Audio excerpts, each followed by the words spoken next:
गीता में अर्जुन को स्वयं भगवान कह रहे हैं कि उस परमेश्वर की शरण में जा, उसके लिए उन संतों के पास जा जो तत्वदर्शी हो।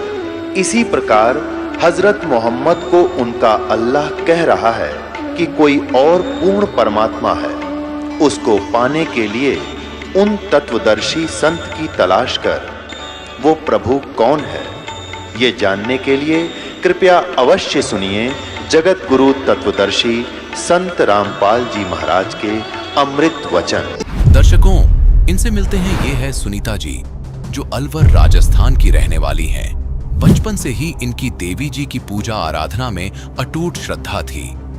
सुनीता जी हिंदू धर्म में प्रचलित भक्ति साधना, श्राद्ध, कर्मकांड और देवी जी को इष्ट मानकर नवरात्रि जैसा पर्व आदि को पूर्ण से मानती थी।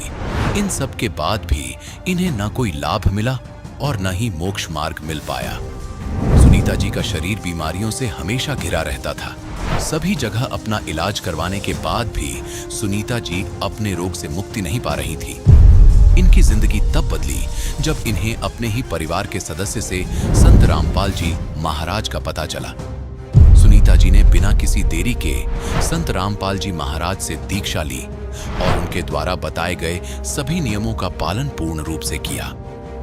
संत रामपाल जी महाराज द्वारा बताई भक्ति से सुनीता जी पूर्ण रूप से रोग मुक्त हो गई। आइए सुनते हैं सुनीता जी की कहानी, उन्हीं की जुबानी। नमस्कार जी। नमस्ते सर। क्या नाम है आपका? सुनीता दासी। बहन जी, आप कहाँ से आए हैं? मैं अलवर राजस्थान से हूँ। संत रामपाल जी महाराज जी से आपने नाम दीक्षा कब ली? 7 दिसंबर 2009 को। संत रामपाल जी महाराज जी से नाम दीक्षा लेने से पहले आप क्या भक्ति साधना करते थे? जो हिंदू धर्म में प्रचलित है वही साधना, देवी देवताओं को मानना, मतलब और जो पूर्वज करते, श्राद्ध, पितृ पूजा सब कुछ करते थे। व्रत भी रखती थी। मैं छोटी सी थी जब से मंदिरों में जाना, जैसे महिलाओं को, बुजुर्ग महिलाओं को देखती थी, उनके अकॉर्डिंग कि मैं उनका पीछा, जैसे वो परिक्रमा लगाती तो मैं भी लगाती थी, सब कुछ वो करती थी। मैं छोटी सी से मतलब पूजा अर्चना में बहुत ज़्यादा मतलब मुझे श्रद्धा थी। नवरात्रि हमारे मायके पक्ष में होता नहीं था, लेकिन मैं देवी जी को बहुत ज़्यादा इष्ट मानती थी, इसलिए घर वाले मना भी करते थे तो मैं पड़ोस में जाके नवरात्रि की पूजा करती थी।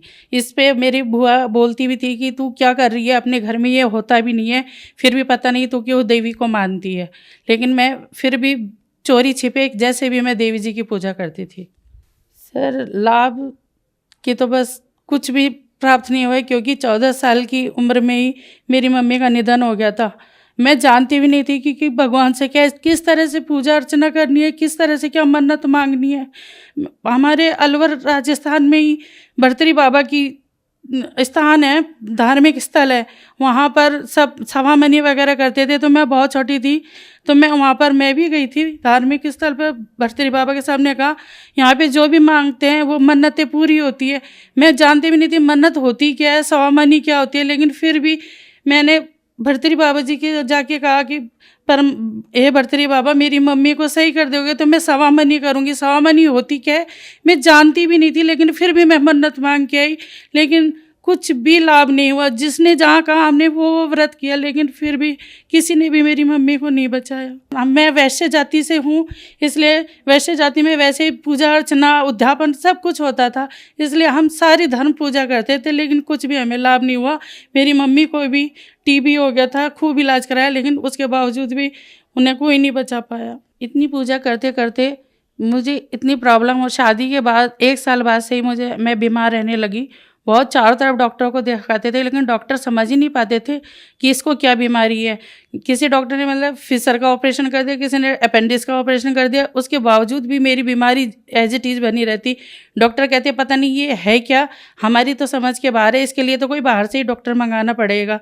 कोई समझ ही नहीं पाता था। फिर मैं इतनी ज़्यादा बीमार रहती थी, तो जब मेरे पिताजी का देहांत हुआ तो मेरी बुआ जी आई थी बॉम्बे से। उन्होंने कहा कि तू इतनी ज़्यादा बीमार रहती है तो हमारे गुरुजी हैं, तो उनके पास चल, वहाँ पे जाके तू तेरा ना सारी समस्या ख़त्म हो जाएगी। तू इतनी बीमार रहती है, इतने धर्म मतलब झाड़ फूंक सब कुछ करवाया सर। हमारे मतलब ससुराल पक्ष में इन चीज़ों पे ध्यान नहीं देते थे, लेकिन मेरे भाइयों ने कहा कि मेरी बहन का डॉक्टरी इलाज फेल हो गया तो इन्हें झाड़ा फूका कराया जाए। तो जहाँ भी जो भी कहते कि आज रात के 2 बजे लेके आना है तो रात के 2 बजे लेके जाते। किसी कहे कि पुल के नीचे ये कर आओ, कि सिंदूर लिया, कोई मृगनयनी का वो खा लो, जो कहा जो हमने किया, लेकिन मैं मौत के मुंह में जाती रही, कोई हमें बचा नहीं पाया। जैसे रात होती तो रात होते ही मेरे शरीर में अजब सा पेन, इतना ज़्यादा कि जैसे करंट लग रहे हैं, शरीर में आग कोई जला रहा है मेरे शरीर को, इस तरह की पीड़ा होती थी। सब सोते थे लेकिन मैं पूरी रात तड़पती थी। कोई मुझे मतलब जैसे बिना पानी के मछली तड़पती है इस तरह से मैं तड़पती थी। कोई मतलब इलाज ही नहीं था। और सब ये कहते कि दुर्लभ जी जयपुर जैसे बड़े हॉस्पिटल में मेरा इलाज चला, और डॉक्टर भी ये कहते थे कि ये तुम्हारी मेंटेलिटी है, तुम्हें कुछ भी नहीं है, कुछ रिपोर्ट में तो कुछ आते ही नहीं है, कुछ भी नहीं है तुम्हें। बहन जी, फिर आपको संत रामपाल जी महाराज के बारे में कैसे पता चला? बॉम्बे से मेरी बुआ है केसरमई, अब वो सतलोक की वासी हो गई है, तो उन्होंने ही मुझे बताया कि बेटा तू इतनी बीमार रहती है, एक बार हमारे गुरुजी के पास जो भी जाता है सही हो जाता है, उनके पास सारी इलाज मतलब बीमारियों का इलाज है।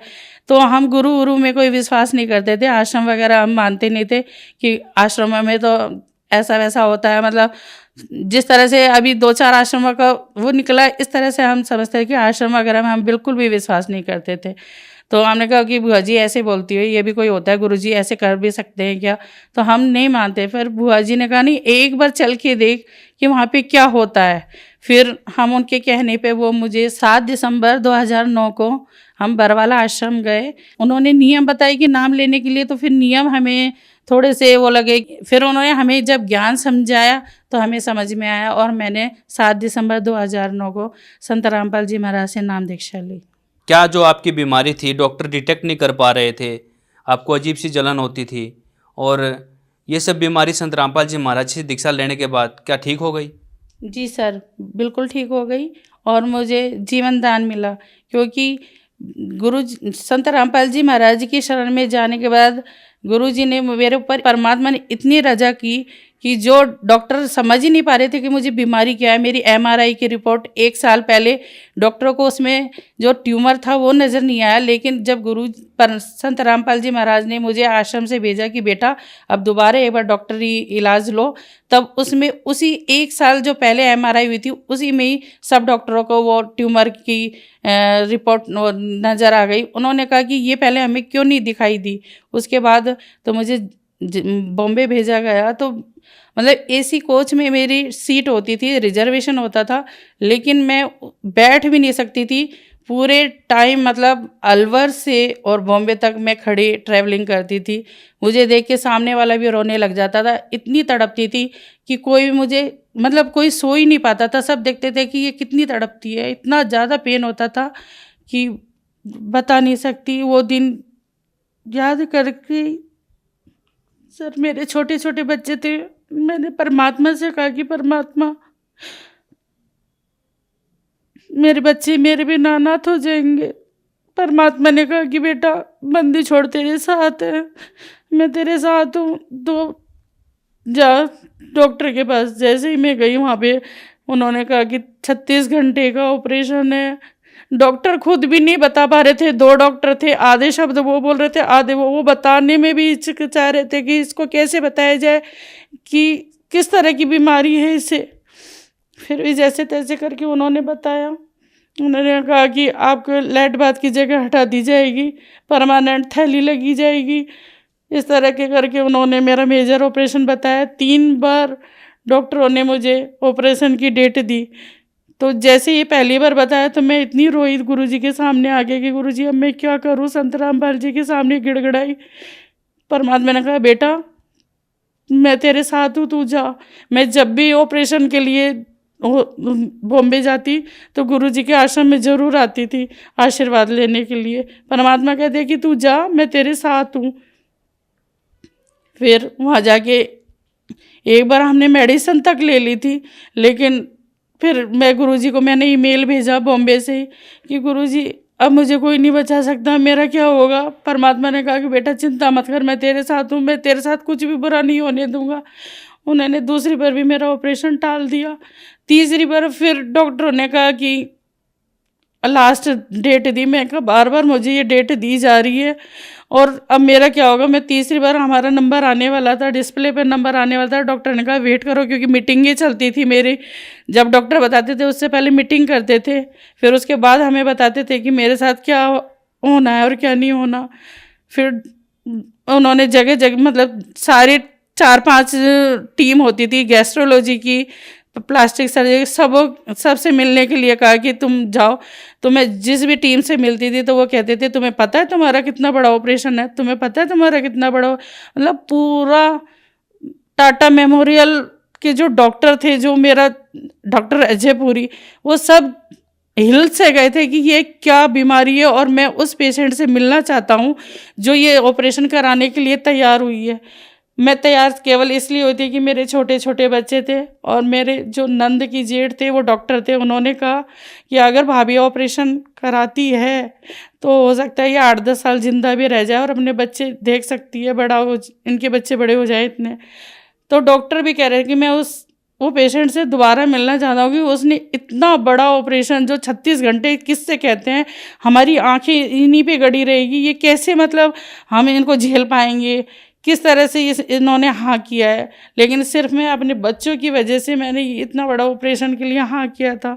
फिर डॉक्टर ने आखिर में डॉक्टरों ने कह दिया, तीसरी बार जब डिस्प्ले पे नंबर आया तो मैं मेरे हस्बैंड से कह रही थी कि 2 बार तो गुरुजी ने बचा लिया, अब मैं वापस नहीं जाऊंगी, अब मैं यहीं पे ही मर जाऊंगी। फिर इतने में डिस्प्ले में नंबर आया और डॉक्टर ने कह दिया कि हम आपका इलाज नहीं कर सकते क्योंकि आपकी बीमारी अब हमारे बस की बात नहीं है, ये बहुत ज़्यादा फैल चुका है और हम कुछ भी नहीं कर सकते। अब हम ऑपरेशन भी नहीं कर सकते क्योंकि आपके पैर भी हटाने पड़ेंगे हमें। डॉक्टर ने कहा अब वैसे तुम अच्छे से चल रही हो फिर रही हो, लेकिन हमें पैर फिर भी काटने पड़ेंगे और हम जीते जी आपको व्हील चेयर पर नहीं बैठा सकते। फिर डॉक्टरों ने मुझे कह दिया कि सिर्फ एक ही है जो मतलब 1-1.5 महीने के लिए हम आपको ज़िंदा रख सकते हैं, जो आपको रेडिएशन लगेगा। फिर मैंने रेडिएशन के लिए मना करा। उन्होंने कहा नहीं, आपका रेडिएशन तो लेना ही पड़ेगा, जिससे आपके ट्यूमर को हम मतलब बिल्कुल हटा तो नहीं सकते, लेकिन 1-1.5 महीने के लिए आपकी उम्र बढ़ सकती है। इतना ज़्यादा पेन होता था कि मैं व्हील चेयर पर चलने लग गई थी, व्हील चेयर पर चलती थी। फिर थोड़े दिन आश्रम में रही, फिर बिल्कुल मुझे गुरु संत रामपाल जी महाराज ने कहा कि बेटा घर जाओ, तो फिर मैं धीरे धीरे अपने पैरों पे चलने लगी। लेकिन मैंने बॉम्बे में डॉक्टरों ने कहा कि अब आपका ऑपरेशन तो नहीं हो सकता, लेकिन आपको रेडिएशन तो लेना ही पड़ेगा। फिर डॉक्टरों के कहने पे मैंने रेडिएशन लिया। फिर मेरा 39 रेडिएशन लगा था। तो जैसे मैंने देखती थी कि 10-15 रेडिएशन के बाद किसी की स्किन जल के मतलब घाव से बाहर हट रही है, वो हो रहा है, तो मैं डरती थी कि मेरे साथ भी ऐसे ही होगा। मेरा तो 39, लेकिन डॉक्टर भी देख के कमाल शॉकिंग हो गई कि मतलब इतना रेडिएशन लगने के बाद भी मेरी स्किन पे कुछ भी नहीं हुआ। और डॉक्टर ने कहा कि रेडिएशन के दौरान आपकी तबीयत बिगड़ सकती है, आप साड़ी नहीं पहन सकते, गाउन पहनोगे, चल नहीं सकते मतलब।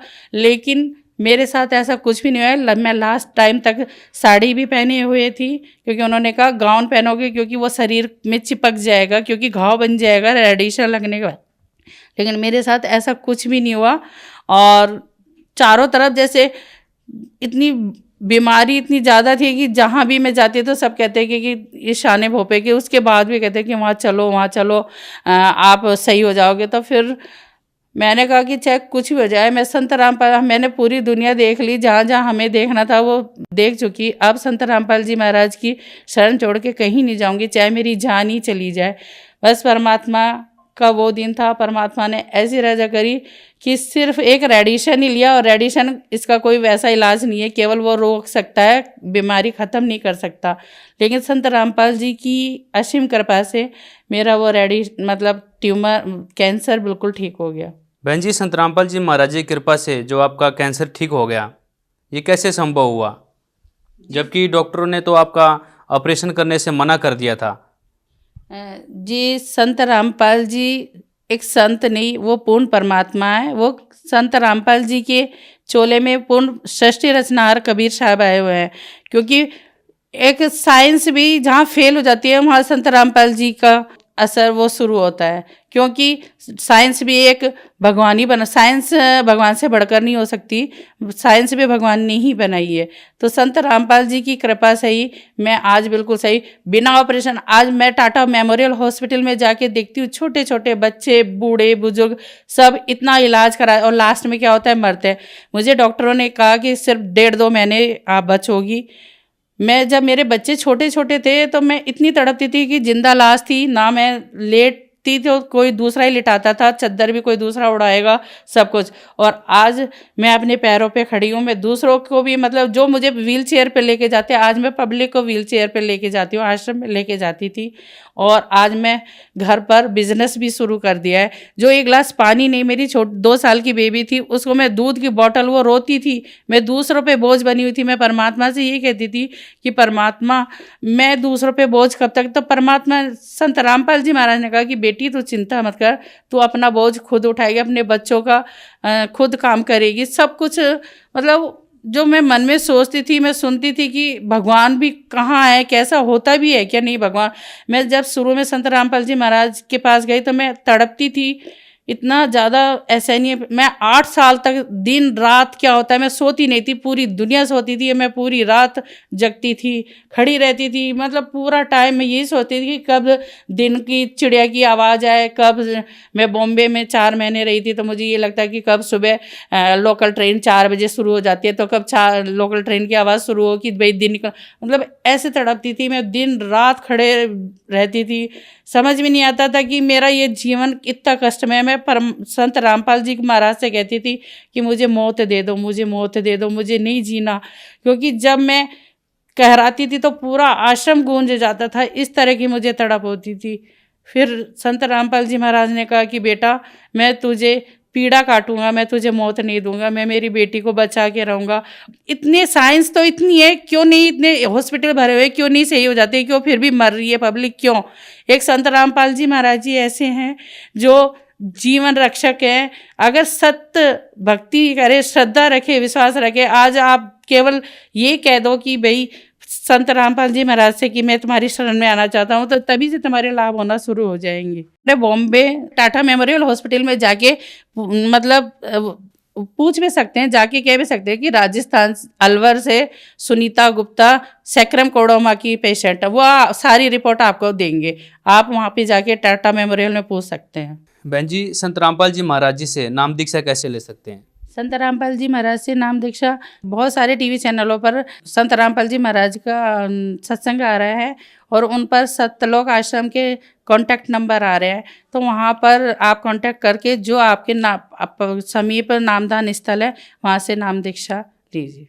धन्यवाद जी। सच्चाई। अब जगत गुरु तत्वदर्शी संत रामपाल जी महाराज जी के सत्संग के माध्यम से उस अद्वितीय आध्यात्मिक ज्ञान के बारे में जानते हैं जिसके माध्यम से आप भी प्राप्त कर सकते हैं ऐसे आध्यात्मिक, मानसिक और भौतिक सुख जो अभी तक आपने सिर्फ मीराबाई, ध्रुव, प्रहलाद जैसे कुछ ही भक्तों की जीवन कथा में सुने होंगे। अब सुनिए तत्वदर्शी संत के संग शास्त्र अनुकूल भक्ति सत्संग, ऐसा अद्वितीय आध्यात्मिक ज्ञान जिसका है सर्वधर्मों के पवित्र शास्त्रों में प्रमाण। परमात्मा कबीर जी गंगा में प्रवेश हुए, गोड्डों पानी में, घुटनों पानी से भी ज़्यादा, और वहाँ से ऐसे जल को पटरी से बाहर फेंकने लगे खूब जोर जोर से। अब उन पंडितों ने जो अपने पितराती पानी भेजे थे, जल चढ़ावे थे, सूर्य को जल दे थे, उन्होंने पूछा कि कबीर ये क्या कर रहा तू? परमात्मा बोले आप क्या कर रहे हो? उन पंडितों ने कहा कि हम तो अपने पितरों को गंगा जल अर्पित कर रहे हैं। परमात्मा ने पूछा कि क्या होगा इस अर्पित करने से, कि उनको स्वर्ग में जल प्राप्त होगा? परमात्मा बोले मैं भी यही कर रहा हूं। मैंने अपनी कुटिया के पास एक बगीची लगा रखी है, उसमें सिंचाई कर रहा हूं। फिर मंड गए परमात्मा ने बोला, रे वो पंडित जी कहते हैं, अरे मूर्ख, ये जल तो यहाँ वहां कैसे पहुंचेगा, यहीं गिर रहा सारा, तेरी वहां कैसे जाएगा। जब परमात्मा बोले, जब करोड़ों किलोमीटर तुम्हारे पितरात के पास पहुंच जाएगा, यहीं गिरा हुआ, तो मेरी बाड़ी में जाती है कि देर लगेगी, तो 2 किलोमीटर भी कोई नहीं। फिर उनकी बुद्धि ठिकाना आ गई ने बोला, रे भले आदमी हो, एक तो तुम कह रहे हो कि स्वर्ग में सारे सुख, और फिर वहां पानी का अभाव, थारी माथे में कितने न फूट गई, अकल कहाँ गई तुम्हारी। न्यों को ना नरक में जा रहे हैं, नरक में कौन पीने देगा उन्हें गंगा जल। तो साधना गलत करने से, शास्त्र विरुद्ध साधना करने से वो सारे भूत बनवा दिए। गुणात्माओं, परमात्मा का पाना सबसे आसान है, लेकिन काल ने हमें गुमा गना दिया, भ्रमित कर दिया, इतने गलत साधनाएं सिर पर रखवा दी हमारे। परमात्मा कहते हैं, गुरुआं गांव बिगाड़े संतो, गुरुआं गांव बिगाड़े, ऐसे कर्म जीव का ला दिए, ईब जड़े ना जाड़े। ऐसे क्रम लगा दिए भक्ति के, इबू न छुटवा में तेनों के ना है, ये तो पुरानी लाग से। अब हमारे पूर्वजों को तो पता नहीं था, और ना उनके गुरुओं को पता था। अब जैसा वो मार्गदर्शन करके बोले बाले, उनके अनुसार चल पड़े। पहले तो इसे भोले व्यक्ति थे, एक भोला सा किसान था, उसके लड़का उत्पन्न हुआ उसकी पत्नी के। उसकी माँ ने कहा, बेटा जा अपने गुरुजी को ला बुला के होम करानी है, होम। अब वो कति सीधा साधा सा था, वो गुरुजी के पास गया, गुरुजी परमात्मा ने दया करी है, हमारा लड़का उत्पन्न हुआ है, मेरी माँ ने कहा है हमारा घूम कर दे, घूम। अब गुरुजी समझ गया, बोला बाला, अच्छा भाई, पर नो बता 100 रुपये की करवाओगे घूम, या 2.25 की, 5.25 की, 10.25 की, 11 की, बता। वो कहने लगा, गुरुजी वो कहने लगा किसान के, गुरुजी हम तो गरीब से आदमी हैं, हमारा 100 रुपये की घूम कर दे। अच्छा भाई चल। वो सामने बैठा लिया यजमान, गुरुजी बैठ गए अपने आसन पे और हवन शुरू कर दिया। अब उसने कहा कि जैसे मैं बोलूं ऐसे ही बोलना, ऐसे ही क्रिया करना तू सारी। अच्छा जी। अब पंडित जी कहे भूर भवे, उसने ना बोलना, फुर फुर करे। अब भोले आदमी के ऊपर बोलनी आ उसके साथ संस्कृत। तो पंडित जी ने बोला तेरा सीधा बोल, वो भी बोला सीधा बोल। अब उस गुरु जी ने उसका थप्पड़ मारा, एक उसने दर दिया। आखिर में क्या हुआ, दोनों लिपटा हो गए। और किसान तगड़ा था, पंडित जी दाब लिया उसने नीचे। अब पंडित जी को ही समस्या, भाई अभी वो के ऊपर छोड़ है। फिर उसका ध्यान में आ गया कि तो जैसे तू कह रहा है ना ऐसे ही कर रहा है। उसने कहा छोड़ दे, बोला छोड़ दे।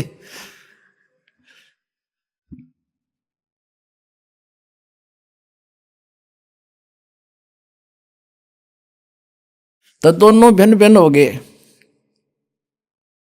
अब वो किसान ने सोचा कि इस ऊम में, इस घूम में यो सारा प्रोसीजर होता होगा।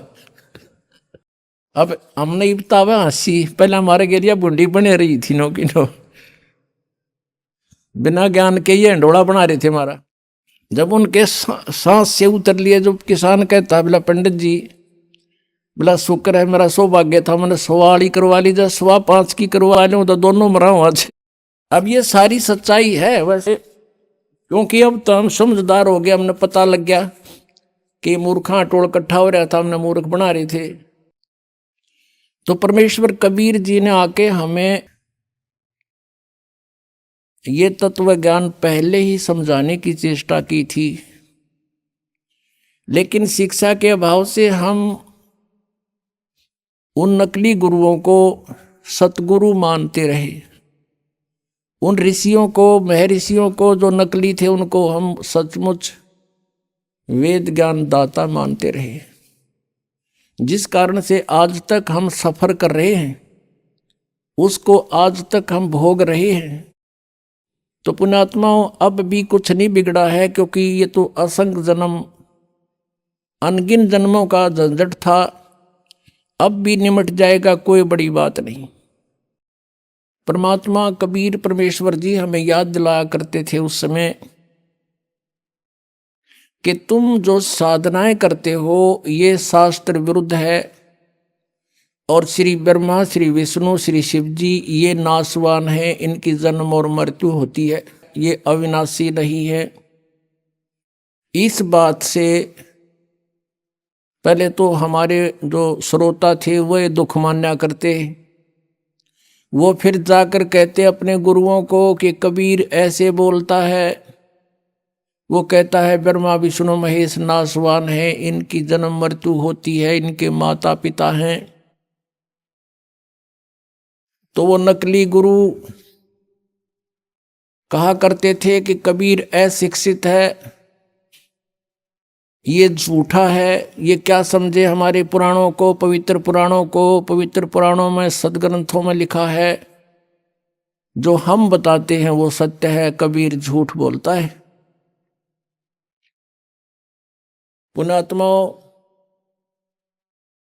उस समय ये बात स्वीकार हो जाना सहज थी कि कबीर परमात्मा संस्कृत भाषा नहीं जानते, अक्षर ज्ञान नहीं था। लेकिन आज हम ये नहीं कह सकते कि उनको संस्कृत भाषा नहीं आती थी, वो तो सब भाषाओं के जानकार हैं, परम विद्वान हैं।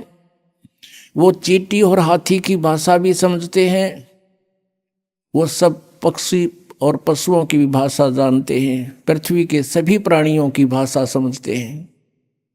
लेकिन हम परमात्मा को नहीं समझ सके, यह बात न्यों बिगड़गी। अब आपको दिखाते हैं परमेश्वर कबीर जी ने जो सृष्टि रचना सुनाई थी, धर्मदास ये जग बोराना, कोई न जाने पद निर्वाणा, यही कारण मैं कथा पसारा, इन सब से कहिए वो राम नियारा। यही ज्ञान जग जीव सुनावो, सब जीवों का भरम नसावो।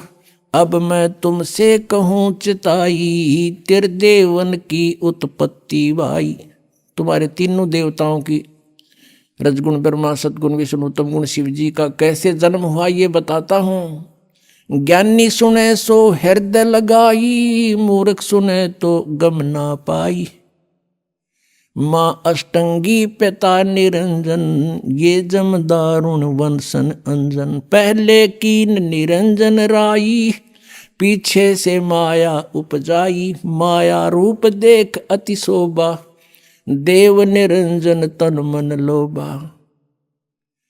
निरंजन कीने भोग विलासा, माया को रही तब आशा। तीन पुत्र अष्टंगी जाए, ब्रह्मा विष्णु शिव नाम धराए। तीनों गुण का ये विस्तारा, धर्मदास मैं कहूँ पुकारा।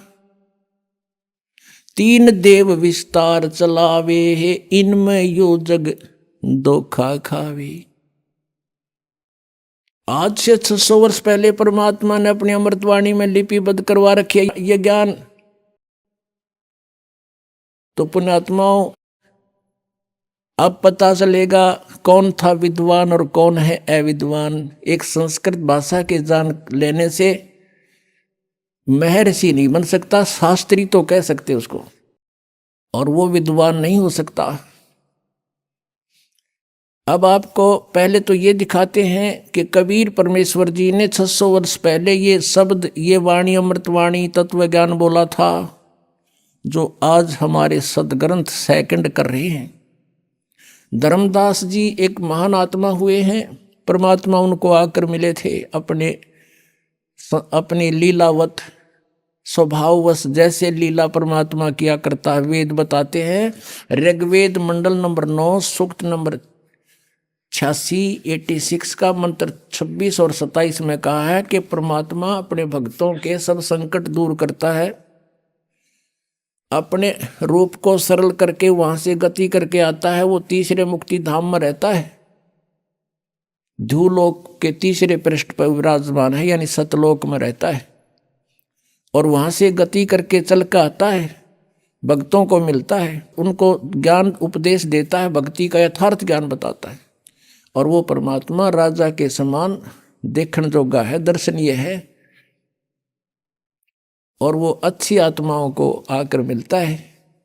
और परमात्मा कहते हैं, चारों युग में संत पुकारे, कूक कहा हम हेल रे, हीरे माणक मोती बरस हैं, ये जग चुगता ढेल रे।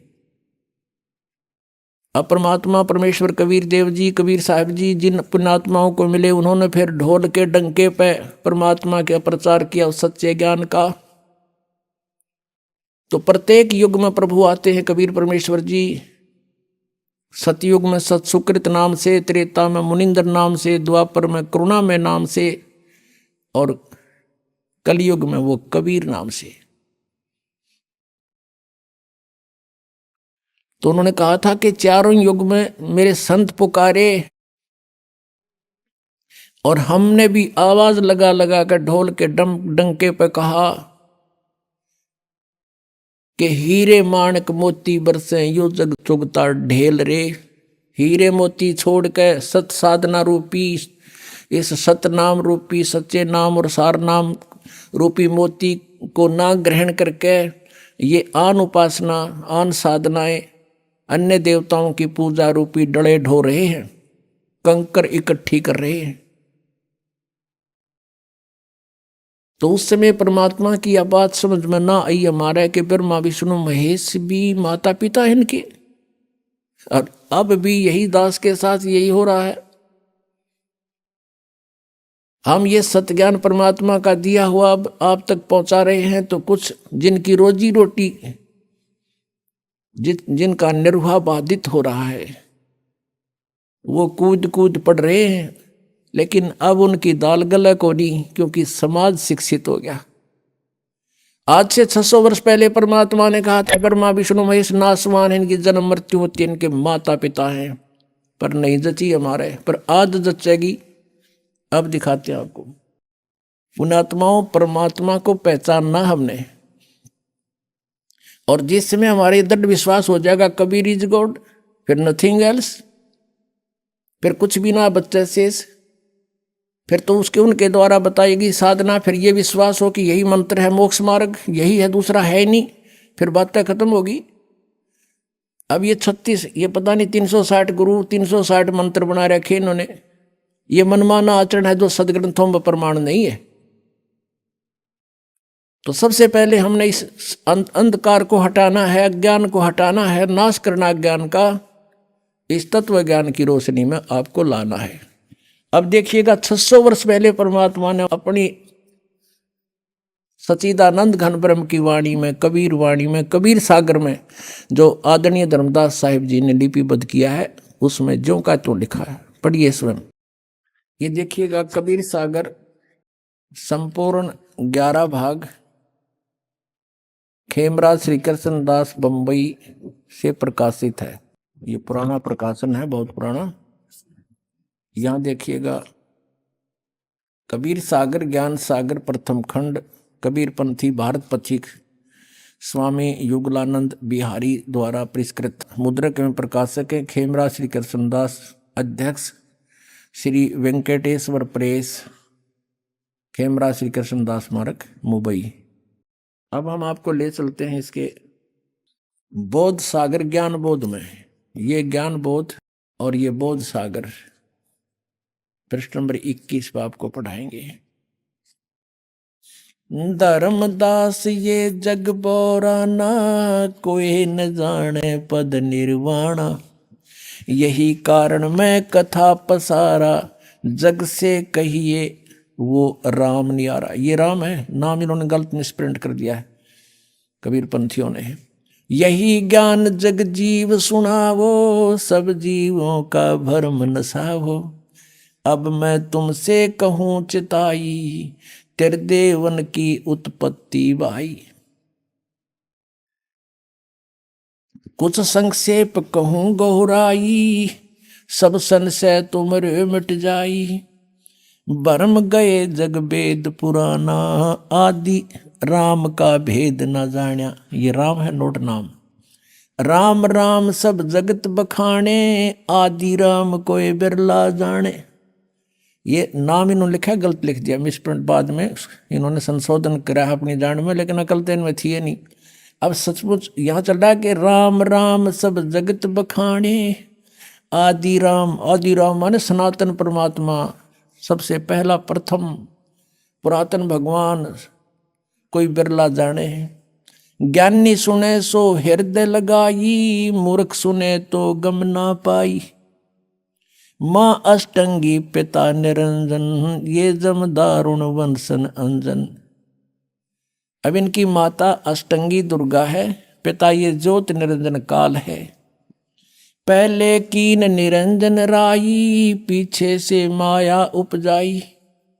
माया रूप देख अति शोभा, देव निरंजन तन मन लोभा। काम देव धर्मराय सताए, देवी को तुरंत दर खाए। ये धर्मराय यहाँ इस काल को कहा है। पेट से देवी करी पुकारी, हे साहब मोहे करो उबारी। टेर सुनी सतगुरता आए, अष्टंगी को बंद छुड़वाए। यहाँ टेर सुनी तहाँ हम आए, ये परमात्मा अपनी तरफ से करिए, इन्होंने गलत लिख दिया। धर्मराय यानी काल ने निरंजन ने हिकमत की ना, नख रेखा से भग कर लेना। धर्मराय करे भोग विलासा, माया को रही तब आशा। तीन पुत्र अष्टंगी जाए, ब्रह्मा विष्णु शिव नाम धराए। तीन देव विस्तार चलावे, इनमें यो जग धोखा खावे।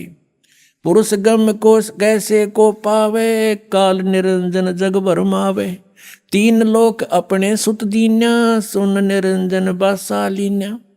अलख निरंजन सुन ठिकाना, ब्रह्मा विष्णु शिव भेद न जान्या। ब्रह्मा विष्णु महेश को नहीं मालूम आज तक हमारा पिता कौन है। तीन देव सो उसको ध्यावे, निरंजन का वे पार न पावे। अब ब्रह्म साधना ये भी कर रहे हैं पर इनको नहीं मिले वो आज तक।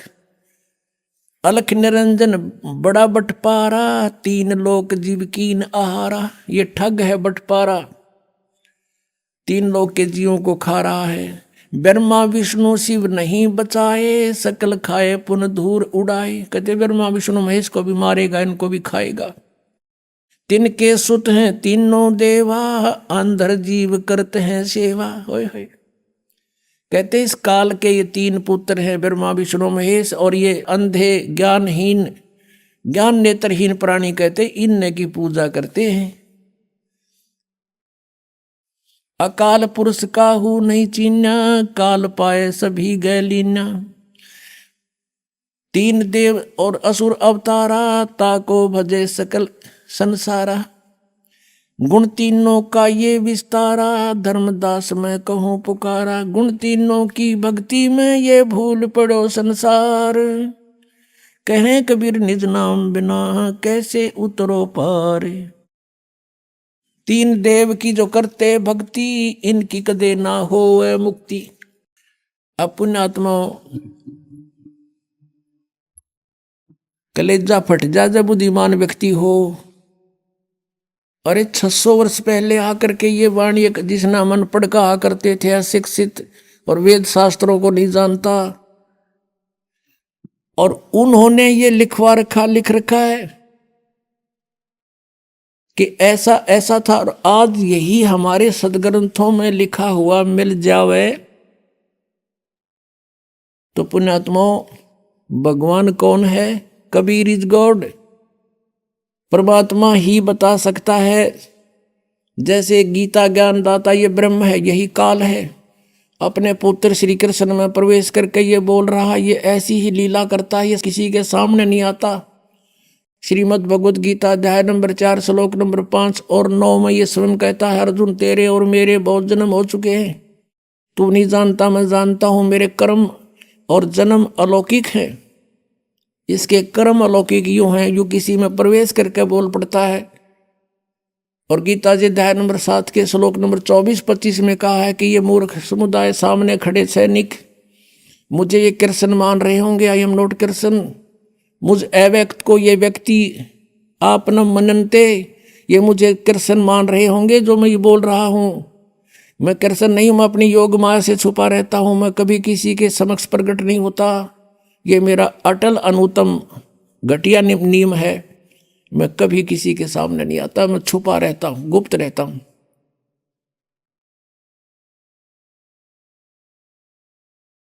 तो पुण्यात्मा, ये 10वें अध्याय के दूसरे श्लोक में गीता जी में कहता है कि मेरी उत्पत्ति को न देवता जानते न ये ऋषि जानते, क्योंकि इनका उत्पत्ति करता मैं हूं। अब पिताजी की उत्पत्ति को संतान नहीं जान सकती, दादाजी बता दे सारी डेट ऑफ बर्थ।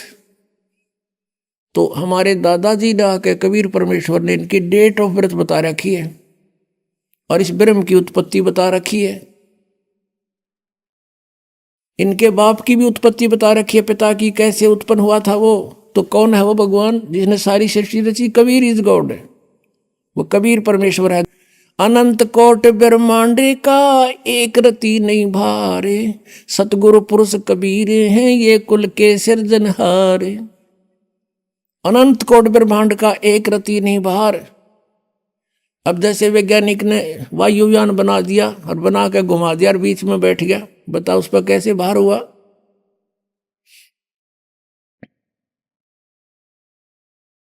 तो उस परमेश्वर ने आके हमारी को सारी ज्ञान दिया सब। अब आपको दिखाते हैं पवित्र सदग्रंथों में, देखिएगा शिव पुराण। यह है संक्षिप्त शिव पुराण, सचित्र मोटा टाइप, केवल हिंदी, गीता प्रेस गोरखपुर से प्रकाशित। इसके संपादक कौन है? हनुमान प्रसाद पोदार, गीता प्रेस गोरखपुर से प्रकाशित है। रुद्र संहिता आपके रूबरू कराते हैं सदग्रंथ की। संक्षिप्त शिव पुराण पृष्ठ नंबर 98 से 98। इसके लास्ट में थोड़ा सा यहां से लिंक करके आगे चलेंगे। 5वां अध्याय रुद्र संहिता का एंड होता है। अपने पुत्र नारद की यह बात सुनकर लोक पिता में ब्रह्मा वहां इस प्रकार बोले। अब ये 6वां अध्याय शुरू हो गया। ब्रह्मा जी ने कहा, ब्रह्मन अपने पुत्र से कह रहे हैं, ब्रह्मा जी देव शिरोमणे, तुम सदा समस्त जगत के उपकार में ही लगे रहते हो। तुमने लोगों के हित की कामना से बहुत उत्तम बात पूछी है। जिस समय समस्त चराचर जगत नष्ट हो गया था, फिर कुछ भी नहीं था, अंधकार ही अंधकार था। उस समय तत्सद ब्रह्म, यह श्रुति में जो सत्य सुना जाता है एकमात्र वही शेष था। पहले तो ब्रह्मा ने वैसे ज्ञान नहीं था, फिर भी इन पुराणों को हम अभी तक सत्य मानते रहे, उससे ही देखें तत्सद ब्रह्म। अब ये किसके विषय में संकेत है बाद में बताएंगे, पहले हम अपना उद्देश्य देखते हैं। अब 100 पृष्ठ पर देखिएगा। जिस परब्रह्म के विषय में ज्ञान और अज्ञान से पूर्ण, अब ब्रह्मा जी सबसे श्रेष्ठ वक्ता इस ब्रह्मांड का, और वो कहता कुछ ज्ञान कुछ झूठा कुछ सच्चा मैं बताऊं जैसा मुझे पता है। जिस परब्रह्म के विषय में ज्ञान और अज्ञान से पूर्ण उक्तियों द्वारा इस प्रकार विकल्प किए जाते हैं, उसने कुछ काल के बाद द्वितीय की इच्छा प्रकट की। अपने भीतर एक से अनेक होने का संकल्प उदित हुआ। तब उस निराकार परमात्मा ने अपनी लीला शक्ति से अपने लिए मूर्ति की कल्पना की। मूर्ति माने आकार होता है। जो मूर्ति रहित परम ब्रह्म है उसकी मूर्ति, ये भगवान सदाशिव हैं। अर्वाचीन और प्राचीन विद्वान उन्हीं को ईश्वर कहते हैं। उस समय एकाएकी रहकर स्वेच्छा अनुसार विहार करने वाले इन सदाशिव ने अपने विग्रह से स्वयं ही एक स्वरूप भूता शक्ति की सृष्टि की, जो उनके अपने श्रीअंग से कभी अलग होने वाली नहीं थी। उस पराशक्ति को प्रधान प्रकृति गुणवती माया बुद्धि तत्व की जननी तथा विकार रहित बताया है। वह शक्ति अंबिका कही गई है। उसको प्रकृति, ये प्रकृति शब्द याद रखना, ये दुर्गा के लिए है। यहाँ पर गीता जी के अध्याय नंबर 14 के श्लोक 3, 4, 5 में जब आपको दास दिखाएगा ब्रह्मा विष्णु महेश की उत्पत्ति, वहाँ कोड वर्ड है ये। वहाँ दुर्गा के विषय में कहा है प्रकृति के, ये प्रकृति मेरी पत्नी है, मैं इसके पेट में बीज स्थापित करता हूँ गर्भ में, जिससे सबकी उत्पत्ति होती है। काल बोल रहा है गीता को। सर्वेश्वरी और त्रिदेव जननी, तीनों देवताओं की माता, और नित्या और मूल कारण भी कहते हैं। सदाशिव द्वारा प्रकट गई उस शक्ति की 8 भुजाएं हैं, अष्टंगी। अब मैं तुमसे कहूँ चिताई, त्रिदेवन की उत्पत्ति वाई, माँ अष्टंगी पिता निरंजन। जिसको ये सदाशिव कहते हैं ना, ये सदाशिव ये है वो काल, वो शिव रूप धारण करके प्रकट हो जाता है अपने पुत्र का रूप बना करके। उसकी 8 भुजाएं हैं, शक्ति के 8 भुजाएं हैं। नाना प्रकार के आभूषण उसके श्री अंगों की शोभा बढ़ाते हैं। अब प्रकृति है या प्रकृति जो सारे 8 हथियार रखती है, वो उसकी 8 भुजाएं हैं और अनेक प्रकार के अस्त्र शस्त्र धारण करती है। एकाकिनी होकर भी वह माया संयोग वसात अनेक हो जाती है। जैसे 3 रूप और बनाए थे इसने, सावित्री, लक्ष्मी और पार्वती के। जो वे सदाशिव हैं उन्हें परम पुरुष ईश्वर, शिव, शंभु और महेश्वर कहते हैं। अब यहां क्लियर होगा इसका।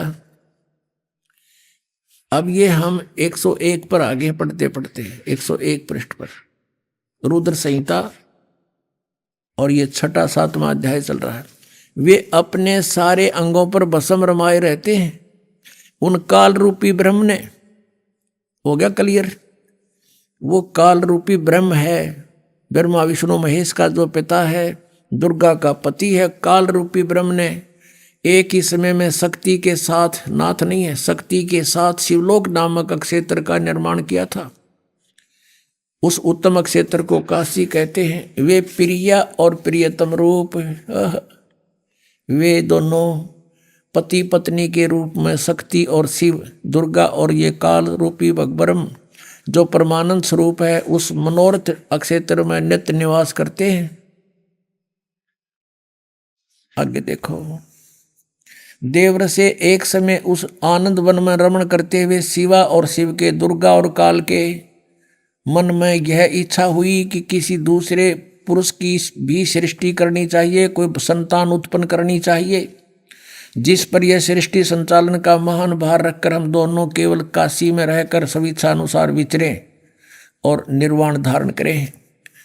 ऐसा निश्चय करके शक्ति सहित सर्वव्यापी परमेश्वर शिव ने, काल रूपी ब्रह्म ने अपने वाम भाग के 10वें अंग पर अमृत मल दिया, यानी पति पत्नी व्यवहार किया। फिर तो वहां से एक पुरुष प्रकट हुआ, यानी पुत्र। यहां देखिएगा 102 पृष्ठ पे। अब हम यहां पढ़ेंगे, थोड़ा सा लेंगे। शिव ने कहा, उस उत्पन्न बालक से कहा, शिव ने कहा, वत्स बेटा, व्यापक होने के कारण तुम्हारा विष्णु नाम विख्यात हुआ। अब दुर्गा और काल से विष्णु का जन्म सिद्ध हुआ। अब देखिए ये 6वां अध्याय समाप्त हुआ। अब 7वें में आते हैं। ब्रह्मा जी कहते हैं देवर से, तत्पश्चात कल्याणकारी परमेश्वर सांब सदाशिव ने, यानी उस काल ने दुर्गा से संयोग करके जैसे विष्णु उत्पन्न किया, पूर्ववत प्रयत्न करके मुझे अपने दाहिने अंग से उत्पन्न कर दिया। अब पुण्यात्माओं, अब कोई शंका रही आपके कि कौन है इनका दादा, कौन है इन सब की सृष्टि, सबकी उत्पत्ति का जानकार? और परमात्मा बिना सर्वज्ञ नहीं हो सकता, सबको जानने वाला केवल कबीर इज गॉड। अब यहाँ पर 2 तो कंसेप्ट क्लियर हो गए कि विष्णु और ब्रह्मा की उत्पत्ति होगी इस काल से और दुर्गा के संयोग से, ये इनके पुत्र। अब तीसरा रह गया शिव। अब यहाँ अनुवाद करता विचलित हो गया। मूल संस्कृत पाठ में सही लिखा है, अब इसने अनुवाद करता केवल हिंदी है इसमें, इसने यहाँ गड़बड़ी कर दी। अभी आपने सुने संत रामपाल जी महाराज के मंगल प्रवचन। आइए अब सुनते हैं संत रामपाल जी महाराज से नाम दीक्षा लेकर सतभक्ति करके अद्भुत लाभ प्राप्त करने वाले अनुयायी के विचार। दर्शकों, माया नगरी नाम से मशहूर मुंबई शहर में रहने वाले बिरले ही लोग होते हैं जो आध्यात्मिकता की तरफ रुझान रखते हों और simple living and high thinking वाली सोच रखते हों। आज हम आपको ऐसी ही एक युवा लड़की की भक्ति सफर की कहानी से रूबरू करवाने जा रहे हैं। मिलिए मुंबई की रहने वाली भक्ति गुप्ता जी से। बहुत अचंभे की बात है कि भक्ति जी माया नगरी में रहने के बावजूद एक ऐसे संत की विचारधारा से प्रभावित होती हैं जो शास्त्रों में छुपे गूढ़ रहस्यों को उजागर कर रहे हैं। विश्व के सबसे बड़े समाज सुधारक तत्वदर्शी संत रामपाल जी महाराज जी के विचारों पर चलकर आज यह सर्व बुराइयों से दूर है। साथ ही इनके साथ अद्भुत चमत्कार भी हुए हैं, जैसे पिताजी की डायबिटीज ठीक हुई, माता जी की थायराइड समस्या दूर हुई और संत जी की कृपा से फ्रैक्चर वाले हाथ से भी भक्ति जी ने आराम से परीक्षा पास कर 85% हासिल किए हैं। अब आप स्वयं सुनिए भक्ति जी के शब्दों में उनकी ये भक्तिमय आत्मकथा। बहन जी नमस्कार। सच साहब। क्या नाम है जी आपका? मेरा नाम भक्ति गुप्ता है। कहाँ से आए हैं आप? मैं मुंबई महाराष्ट्र से आई हूँ। संत रामपाल जी महाराज से नाम दीक्षा क्यों लिया आपने? संत रामपाल जी महाराज से हमें ये पता चला कि वो शास्त्र अनुकूल भक्ति कराते हैं और एकदम शास्त्रों के नियमों के आधार पर हमें पूरे प्रमाण दिखाकर भक्ति कराते हैं। इसलिए हमने संत रामपाल जी महाराज से प्रार्थना की और उनसे ही नाम दीक्षा ली। ऐसा आपको संत रामपाल जी महाराज ने क्या बताया कि आपको लगा कि आज तक शास्त्रों में छुपे हुए गूढ़ रहस्य आज तक किसी भी संत ने आपको नहीं बताए? संत रामपाल जी महाराज ने हमें शास्त्रानुकूल भक्ति बताई। उनने बताया कि गीता में प्रमाण दिया हुआ है कि भगवान जो है ब्रह्मा विष्णु महेश ये सारे साकार है, इनका भी जन्म और मृत्यु होते हैं।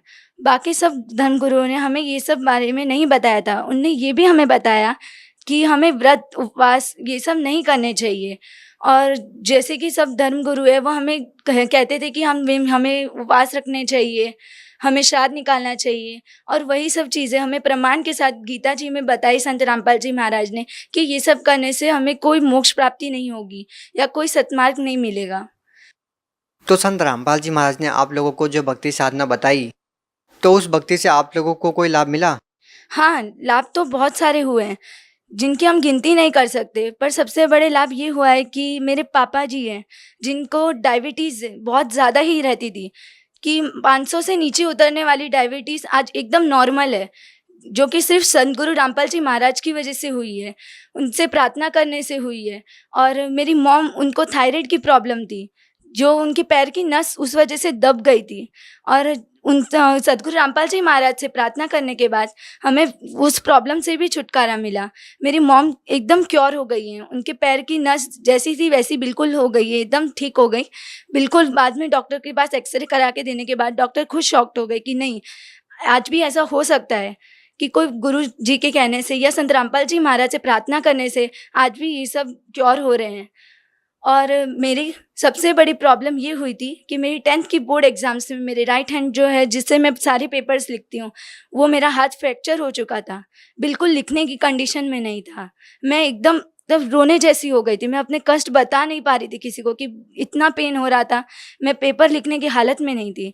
और दूसरे दिन ही मेरे बोर्ड एग्ज़ाम्स के स्टार्टिंग पेपर स्टार्ट था।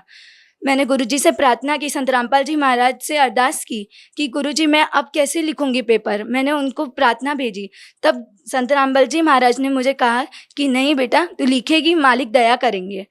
दूसरे दिन मैं पेपर लिखने गई और तभी मुझे दूसरे दिन ऐसा फील हुआ कि नहीं, मेरे हाथ में तो कुछ लगी ही नहीं है। मैं बिल्कुल आराम से पेपर लिख रही थी, जिस स्पीड से मैं नॉर्मल हाथ से लिखती थी उसी स्पीड से मैं अपने टूटे हुए हाथ से लिख रही थी। मुझे खुद को यकीन नहीं हो रहा था, पर फिर भी मैंने सबसे पहले पेपर कंप्लीट किया और आज भी मुझे बोर्ड्स में 85% आए हैं और पूरे महाराष्ट्र में जो टॉप कॉलेज है उस कॉलेज में एडमिशन मिला है, तो मेरे लिए बहुत बड़ी बात है। भक्ति जी एक बात बताइए हमको, आप माया नगरी नाम से मशहूर मुंबई शहर में रहते हैं, वही संत रामपाल जी महाराज के कुछ नियम हैं। जो उनसे नाम दीक्षा लेता है उनको किसी भी प्रकार का नाच गाना नहीं करना होता है, गाने नहीं सुनने होते हैं। संत रामपाल जी महाराज जी कहते हैं कि जो मेरे भगत होंगे वो अश्लील गाने नहीं सुनेंगे, शराब नहीं पिएंगे, उसको हाथ तक नहीं लगाएंगे, जुआ नहीं खेलेंगे, दहेज नहीं लेंगे। इतने सारे नियम संत रामपाल जी महाराज जी अपने शिष्यों को बताते हैं, क्या आप मुंबई जैसे शहर में रहते हुए इन सभी नियमों का पालन कर पाते हैं? जी हाँ, पहले हमसे भी ये सब नहीं हो पाते थे, पर सद्गुरु रामपाल जी महाराज के शरण में आने के बाद अंदर से ही वो जिज्ञासा, प्रेम जाग उठता है दूसरों के प्रति, और बाद में हम सोचते हैं कि नहीं, ये सब गलत है, और वाकई में ये सब छुड़वाकर वो सबका लोक कल्याण कर रहे हैं। तो संत रामपाल जी महाराज हमें कुछ ऐसी चीज़ नहीं बताते जो हमारे लिए गलत हो, या फिर जिससे हमें आगे कुछ पाप का फेस करना हो। हमें जो भी बताते हैं वो सत्य बताते हैं और पूरे प्रमाण के साथ बताते हैं। आपका नाम ही भक्ति है और हम भक्ति से रिलेटेड ही आपसे प्रश्न पूछते हैं। लोगों की धारणा ये है कि भक्ति करने की उम्र विशेष होती है, बचपन में कोई भक्ति नहीं कर सकता, जवानी में कोई भक्ति नहीं करता, इस तरह की धारणा इन लोगों की है। आप लोग इस एज में संत रामपाल जी महाराज द्वारा दी गई भक्ति कर रहे हैं, आप उन लोगों को क्या कहना चाहेंगे जो लोग ये कहते हैं कि बचपन में या युवा अवस्था में भक्ति नहीं होती है, भक्ति करने की एक विशेष अवस्था होती है? आप उन लोगों को क्या कहना चाहेंगे? मैं उन सब लोगों को यही कहना चाहूँगी कि हम जो सोचते हैं वो बिल्कुल गलत है, क्योंकि हम इस काल के लोक में रहते हैं तो हमें मालूम नहीं कि हम कब मर सकते हैं। एक पल का हमें भरोसा नहीं कि हम कब मर जाएंगे। तो हम ऐसे लोक में ये नहीं सोच सकते कि नहीं, भक्ति करने की एज लिमिट होती है या हम सिर्फ बुढ़ापे में ही हमें भक्ति करनी चाहिए। भक्ति हम कभी भी कर सकते हैं, उठते बैठते जागते खाते पीते, हर टाइम हमें परमात्मा को याद करना चाहिए। वरना हमारी इतनी एजुकेशन पाके भी हमारी ये एजुकेशन वेस्ट है। अगर हम परम ज्ञान को, जिससे मोक्ष प्राप्ति होगी, वो नहीं पहचान पाएंगे तो हम इतने पढ़े लिखे होकर भी, प्रमाण को देखकर भी हम अगर उस भक्ति को नहीं करते हैं तो हमसे बड़ा मतलब इतना गोल्डन अपॉर्चुनिटी जो छूट रही है, तो वो बहुत हमारे लिए ही आगे प्रॉब्लम होगी।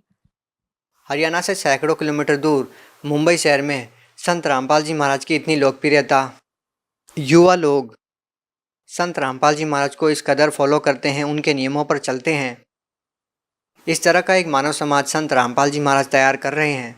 आप उन लोगों को क्या कहना चाहेंगे जो मायानगरी नाम से मशहूर मुंबई शहर में एक अपना एक अलग ही सपना लेकर यहाँ पर आते हैं? आप मुंबई शहर के लोगों को, महाराष्ट्र के लोगों को, समाज के लोगों को क्या संदेश देना चाहेंगे संत रामपाल जी महाराज के बारे में?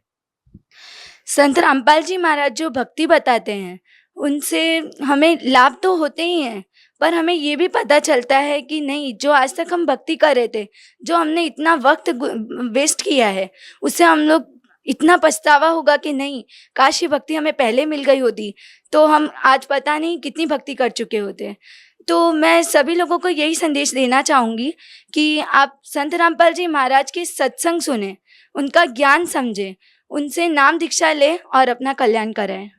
एक अंतिम प्रश्न आपसे पूछना चाहेंगे कि आज लोगों के सामने सबसे जटिल प्रश्न ये है कि लाखों लोगों की भीड़ में एक सच्चे संत को पहचानना लोगों के लिए कितना मुश्किल है। लोग कैसे पहचान करेंगे कि कौन सही संत है और कौन सही नहीं है? सच्चे संत की पहचान ऐसे हो सकती है अगर हम उनके सत्संग सुनते हैं, पर क्या हमें वो प्रमाण दिखाते हैं? बिल्कुल नहीं।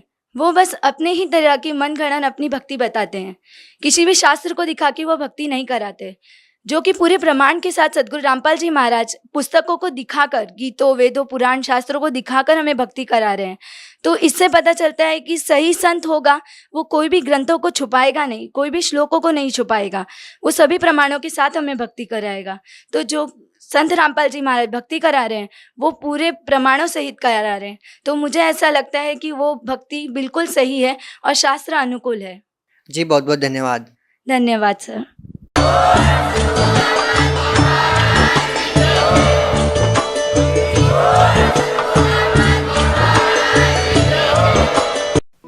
आप सुन रहे थे जगत गुरु तत्वदर्शी संत रामपाल जी महाराज के मंगल प्रवचन। अधिक जानकारी के लिए संपर्क करें।